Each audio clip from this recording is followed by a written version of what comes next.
I seriously want to congratulate all of you that are here till this time for your patience.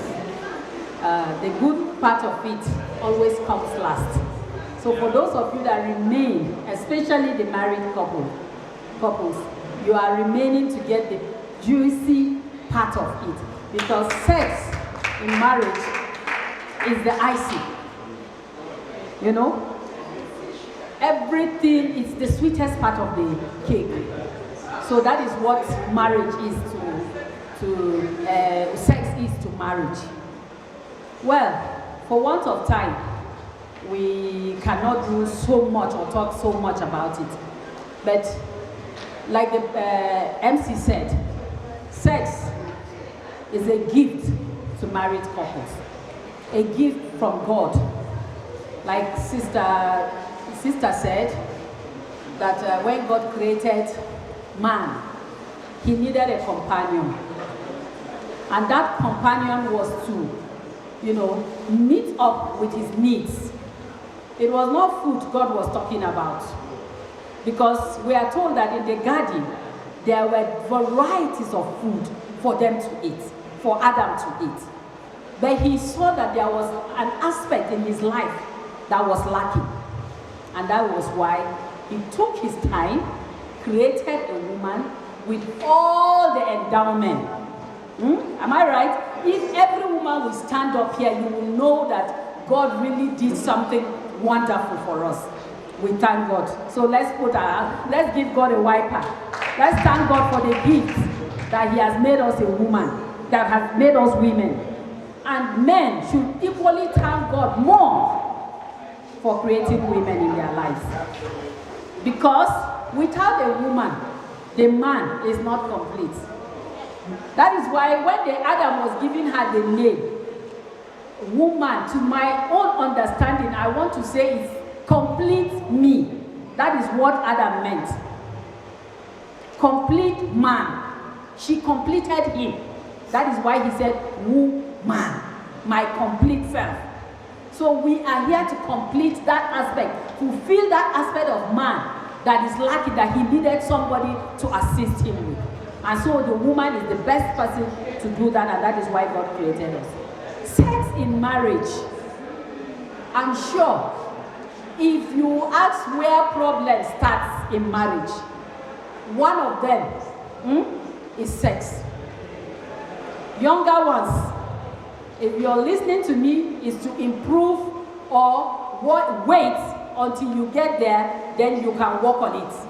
I'm not giving you expo to go and start experimenting at this stage. So thank you very much. So just listening to what I will say about sex. Sex it's a very honorable thing to do. And believe me, as married couples, God is happy when your sexual life, when the husband and wife really enjoy their sex. God is there. That is why we call the bed the altar of love. It's sacred. Just like the altar in your church. It's not everybody that will go and stand on the altar. So it is not for everybody. That is this sex too. It's not for just everybody or anywhere that you can have it. It is restricted to married couples, not singles. It must be your legal wife, not girlfriend, not boyfriend, not sugar daddy or sugar mommy. So we have to respect that aspect of marriage, that it is only allowed to be practiced between a married man and his wife, or a married woman and her husband. Anything out of it is wrong. That is not why God initiated it in the first place. So, and at times, we look at sex traditionally that you can only have sex when you want children. That is how some people, look at sex, that it is just meant for production, procreation, just to come and have children. No, it's for your pleasure. God wants us to enjoy this life. He wants us to have pleasure in each other. That is why there is sex in marriage. But a lot of things are going wrong these days. A lot of problems in the home now is because of this sex. One, we don't have discipline. We don't discipline ourselves when it comes to sex. Most of the times, people have it outside more than they have it inside. Because most men or women, because now we're talking of the two, go out to enjoy sex outside marriage than they enjoy it at home. Come back. I went to a program and we're asking why do people have, problems with sex. And somebody told us that we're asking couples anyway, and one of them stood up and said, he doesn't enjoy sex with his wife because his wife is not good in bed. And we begin to wonder, how can you say your wife is not good in bed? I don't know of a school anywhere in Africa, maybe out of Africa, but anywhere in Africa where they say, go before marriage, go and learn how to make love to your wife. This thing, it takes two to tango. Then I told the man, I said, you know what? Your car, when you are driving your car, the way you turn your steering is the way the car will move, right? If you turn it to the right, the car will go to the right. If you turn it to the left, the car will go to the left. So there is nothing like she is not good, then you are a bad driver.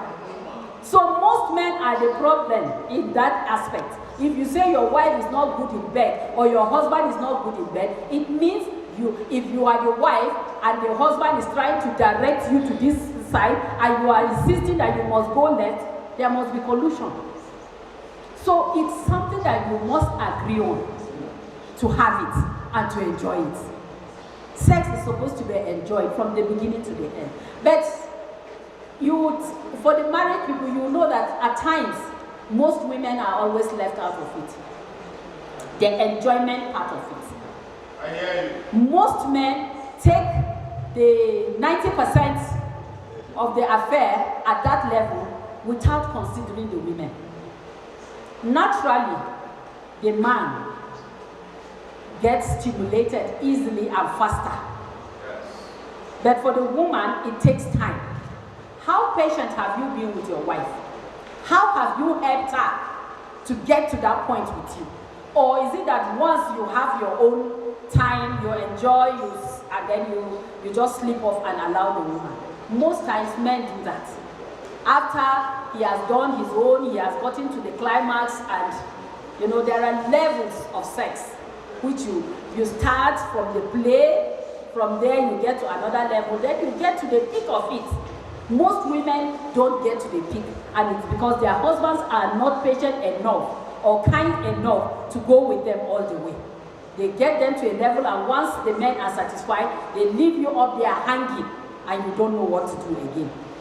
Typical African woman, she'll just bury herself because it's difficult for her to initiate sex.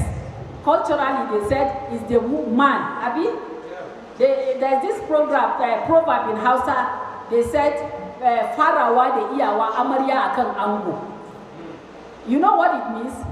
It means that this is a new bride. She's already on top of the man. How did you learn it? How did you know it? In Africa, they will not appreciate it, that the woman is the one riding the man, not the man riding the woman, because they believe it's a man's world. So, sex, generally, it takes two to tango. You work it out, work your pattern of sex together. That is why communication is very important. And at times, you see that the man may not be ready, or the woman may not be ready when the man comes tired. He just needs, in fact, when a man is tired, he's not tired of having sex. His work will disturb him, but only way he can get relief of the stress he came home from is sex. Yes. He wants to have sex, and once he has it, he will sleep off and he will rest very well. But for the woman, tranquilizer. You see, he said tranquilizer. So you are the one that will send him to bed. That is what will help him. But for the woman, if she is tired, she will work the whole day from morning or reach night. Or she might not be interested in sex. Sex will be the last thing in her mind. But she has to fulfill her obligation. So the way you will pet the woman and make her go along with you is very important. Don't marriage. Feel free to talk to your spouse when you are having sex. Tell him your likes and dislikes. Tell her your likes and dislikes so that you can enjoy your marriage to the end of time. You see some couple at the age of 70, 80, they're still enjoying sex, and you say, what did these people they do? They love themselves because they've been able to work on that aspect and they are enjoying their lives. They have their children, they are not thinking of getting